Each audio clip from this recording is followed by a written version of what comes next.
여러분 반갑습니다. 오늘은 다섯째 날 3월 10일 목요일 예수 믿음의 주요 또 온전케 하시는 분이라는 제목으로 또 아침 묵상 나누도록 하겠습니다. 다 함께 기도하고 시작하겠습니다. 저희를 사랑하시는 또 그 사랑을 보여주시기 위해서 확신시켜 주시기 위해서 이 땅에 오신 예수님, 저희 오늘 예수님께서 어떻게 그 믿음을 온전하게 하셨는지, 우리가 또 어떤 믿음으로 살아가야 하는지 주님 말씀을 통해 저희가 배우는 귀한 시간 되도록 인도해 주옵기를 예수님의 이름으로 간절히 기도합니다. 아멘. 여러분 오늘은 목요일입니다. 그리고 우리가 이번 주에 배우기 시작했던 믿음의 선조들에 대한 결론이 나와 있는 마지막 부분이라고 생각할 수 있겠습니다. 제목은 예수 믿음의 주요 또 온전케 하시는 분입니다. 오늘은 그 모든 믿음의 선조들의 이야기에서 마무리가 되는 그 마지막 주자, 어떻게 보면 예수님께서 그 모든 것들의 마무리가 되시고 완전함이 되신다는 그러한 내용을 우리가 좀 살펴보게 되겠습니다.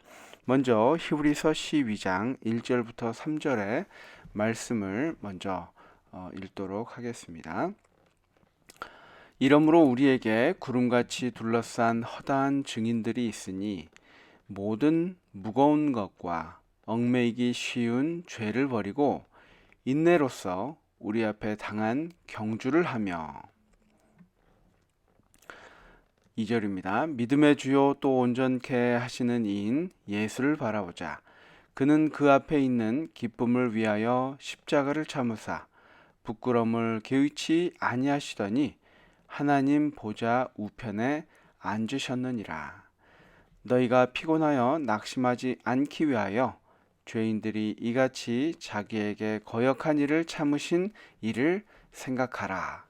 우리가 이 히브리서 12장 1절부터 3절까지의 말씀을 보면 이 히브리서 11장의 모든 내용을 이야기한 후에 믿음에 관한 설명의 절정이 바로 이 예수님이시다 라고 이야기하고 있습니다.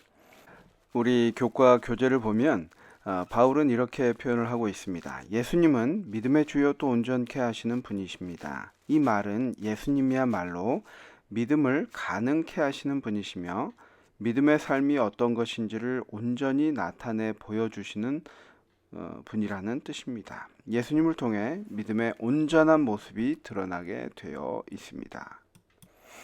그리고 세 가지 측면에서 예수님은 믿음의 창시자가 되신다라고 요약을 하고 있는데 우리가 한번 이 말씀을 살펴보겠습니다. 첫 번째는 예수님은 경주를 온전히 마치신 유일한 분이시다라고 이야기합니다. 우리가 11장에 살펴본 모든 인물들이 목표 지점에 아직 도착하지 못하였지만 하지만 예수님께서는 하늘에 있는 하나님의 안식에 들어가셨으며 하나님 보좌 우편에 앉아 계신다고 이야기합니다. 우리는 다른 믿음의 백성들과 더불어 예수님과 함께 하늘에서 통치하게 될 것입니다. 그래서 완전한 그것을 마무리하신 모본자로서 우리에게 나타내고 있습니다. 두 번째는 예수님의 완전한 삶이 하나님의 백성들로 하여금 그들 앞에 놓인 경주를 가능하게 합니다.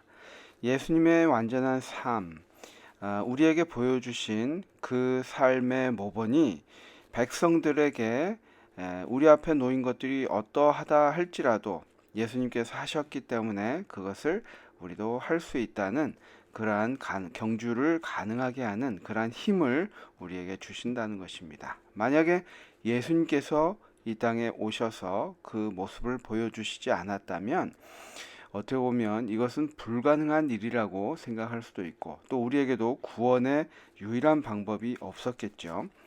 마지막은 예수님이야말로 우리가 믿음을 갖는 이유이다 라고 이야기하는데요. 이것은 하나님으로서 그분께서는 우리를 향한 하나님의 신실하심을 나타내 보여주셨다. 하나님께서 우리를 끊임없이 찾으시고 우리를 구원하기 위해서 결코 어떠한 노력도 포기하지 않으셨고 또 그것이 성육신 사건으로 나타났고 지금도 하늘에 계시면서 우리를 위하여 끊임없이 탄원하시는 그 예수님의 모습, 그것이 바로 우리를 포기하지 않으시는 그러한 예수님의 모습이 나와 있는 것입니다. 예수님께서는 인내로서 경주를 하셨으며 우리가 믿음이 없이 행할 때에도 끝까지 우리에 대한 신실하심을 지키셨다라는 것입니다. 그래서 믿음의 경주를 어떻게 해야 하는지 우리에게 완전한 모본으로, 완전한 샘플로 온전히 보여주신 예수님이야말로 우리가 마지막까지 바라보아야 할 온전한 모본이시다라는 것입니다. 모든 믿는 자들은 믿음의 주요 또 온전케 하시는 분이신 예수님을 본받아 우리 앞에 놓인 믿음의 경주를 끝까지 마쳐야 한다라고 교훈에서 이야기하고 있는데요. 여기에 보면 여러 경주에 대한 이야기가 많이 나와 있습니다. 은유의 표현으로서 이렇게 이야기를 하고 있는데요. 바울은 특별히 신약 성경에서도 여러 곳에 이러한 모습을, 이러한 은유를 사용하고 있습니다. 고대 경기장에서 그리스도인들이 선수가 되어서 경주를 하기 위해 마지막 준비를 하는 그러한 모습을 상상하게 하고 있습니다.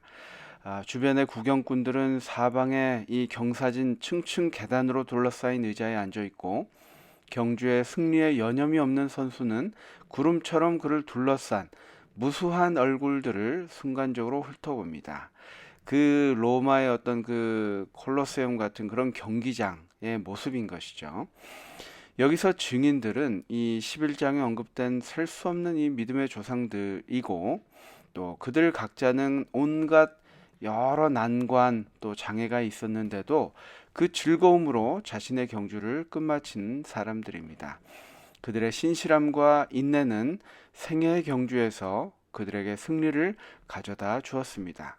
그리스도인 선수는 말하자면 모든 시대의 신실한 자들의 눈이 이제 오로지 그에게 고정되어 있음을 의식하고 그에게 지정된 경주에서 이기기 위하여 총력을 기울이려고 하는 이 절박한 충동을 느끼는, 우리가 어떤 경기에 어렸을 때 운동회를 했거나 어떤 주목을 받는 그 위치에 있을 때, 상황에 있을 때 우리가 그 어떤 압박감도 조금 더 있을 것이고 또 다짐도 있을 것이고 그 장면을 이 큰 무리의 증인들이라는 표현으로 바울은 이야기하고 있습니다. 이 헬라 시대에는 육상 이 경기가 많았는데요. 지중해 세계 전체에 계속 인기 있는 종목이었습니다. 그래서 12장 1절에 이 예증은 모든 그 당시에 독자들에게 아주 익숙한 표현이었을 것이고, 그래서 바울은 신약 여러 곳에 이러한 표현을 사용하고 있습니다. 우리가 잘 아는 고린도 전서 9장 24절 말씀을 보면 24절부터 27절에 보면 운동장에서 다름질하는 자들이 다 달릴지라도 오직 상을 받는 사람은 한 사람인 줄을 너희가 알지 못하느냐. 너희도 상을 받도록 이와 같이 다름질하라. 이기기를 다투는 자마다 모든 일에 절제하나니 그들은 썩을 승리의 관을 얻고자 하되 우리는 썩지 아니할 것을 얻고자 하노라. 그러므로 나는 다름질하기를 향방 없는 것 같이 아니하고 싸우기를 허공을 치는 것 같이 아니하며 내가 내 몸을 쳐 복종하게 함은 내가 남에게 전파한 후에 자신이 도리어 버림을 당할까 두려워함이로다 라고 이 바울은 우리의 그리스도인 삶을 경기에 은유하여서 표현하고 있습니다. 우리가 얼마나 이 경기에서 최종 승리를 얻기 위해서 우리 자신에게 절제해야 하고 또 한 방향으로 나아가야 할지 또 무엇을 의지해야 될지 그것이 얼마나 소중한 것인지 이렇게 표현을 하고 있습니다. 그리고 나 자신을 쳐 복종하게 한다는 것은 우리가 이 마지막 때까지 이 롱런을 하기 위해서 온전하신 온전한 모본이 되신 예수님을 바라보아야 함을 강조해서 이야기하고 있습니다. 예수님께서 승리로 마무리하신 그 경기처럼 우리도 그 인생의 그리스도인 삶의 이 경주를 할 때 승리자가 되기 위해서 특히 오늘 아침 우리에게 생각하도록 하는 주제가 있는데 그것이 바로 우리를 둘러싼 무거운 것과 얽매이기 쉬운 죄를 버리는 것입니다. 우리가 진정 거기에서 승리하기를 원한다면 그 경기에서 불필요한 것들을 찾아서 그것들을 버리는 것이 첫 번째 해야 할 일일 것입니다. 그러한 것들이 끊임없이 우리가 경기할 때 우리에게 시험으로 다가오는 것은 참으로 더 이 경기를 어렵게 하는 것입니다. 어떤 마라톤 선수가 자기 운동화 속에 있던 모래 한 알이 그의 전체 레이스에서 얼마나 힘들게 하였는지 고백하는 제가 뉴스를 본 적이 있었습니다.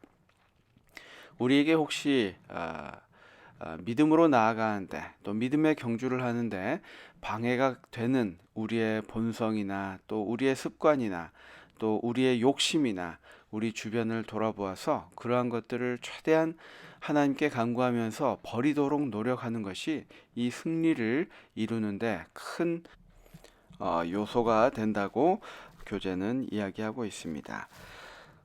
교재로 돌아와서 159페이지 영감의 교훈 말씀을 보도록 하겠습니다. 우리의 모본이신 예수님, 그리스도께서는 위대하신 모본이시다. 주님의 품성은 우리들의 품성이 되어야 한다. 모든 탁월한 진리들이 주님 안에 있다. 인간이나 다른 모든 모본에서 눈을 돌려 정직한 얼굴로 당신의 영광 가운데 계신 예수님을 바라보아야 한다. 가려 뽑은 기별에 있는 말씀인데 우리가 끊임없이 예수님을 묵상해야 되는 이유가 바로 그것입니다. 이 적용 부분에도 있지만 예수님을 바라본다는 것은 어떤 의미일까요?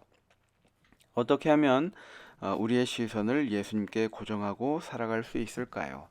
여러분은 어떻게 생각하십니까? 이렇게 아침마다 우리가 하나님의 말씀을 먼저 펴려고 하는 노력, 또 하나님의 말씀이 오늘 나에게 주는 그 명령에 따라서 행동하고자 하는 노력과 습관, 이것이 예수님을 바라보는 의미가 아닐까. 또 예수님을 끊임없이 묵상하는 것, 말씀과 가까워져서 예수님의 생애를 묵상하는 것, 여러 가지 상황을 맞닥뜨릴 때 예수님이라면 어떻게 하셨을까라는 의문을 먼저 가져보는 것, 그것이 바로 예수님을 바라본다는 의미가 아닐까 생각해 봅니다. 오늘 우리 기도로 마치도록 하겠습니다.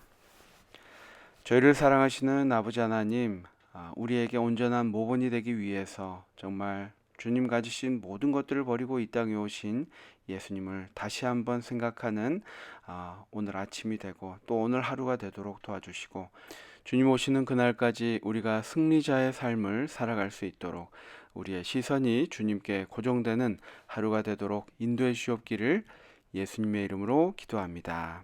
아멘.